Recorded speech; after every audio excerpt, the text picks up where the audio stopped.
नमस्कार मंडळी, मी वेदांगी. तर आज सॅटर्डे होता आणि आम्ही आज निघालो होतो आमच्या फेवरेट ताजमहल रेस्टॉरंटवरती.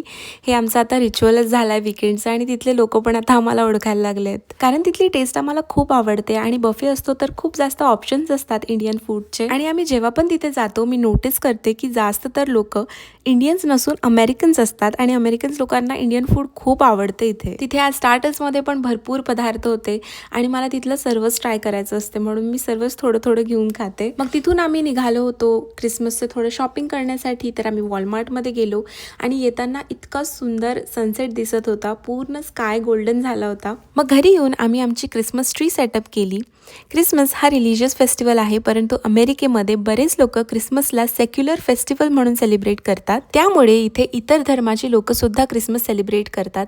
त्यामध्ये ते आपल्या घरात क्रिसमस ट्री लावतात, त्याला डेकोरेट करतात, घराला छान लाईट्स लावून डेकोरेट करतात, क्रिसमसच्या आधी कुकीज बेक करतात आणि क्रिसमसच्या दिवशी फ्रेंड्स आणि फॅमिलीज सोबत डिनर करतात, क्रिसमस मूवीज बघतात. तर अशा प्रकारे मी पण क्रिसमस ट्री डेकोरेट केली, त्याला खालून ट्री स्कर्ट लावला, खूप सारे ऑर्नामेंट्स लटकवले, काही स्पेशल ऑर्नामेंट्स पण लावले, रिबन्स लावली आणि वरतून स्टारचा ट्री टॉपर लावला. माझ्याकडे काही गिफ्ट बॉक्सेस पण होते, तर ते पण मी ट्रीच्या पायथ्याशी ठेवले आणि अशा प्रकारे माझी ट्री रेडी झाली. तुम्हाला कशी वाटली नक्की सांगा. भेटूया उद्या. बाय.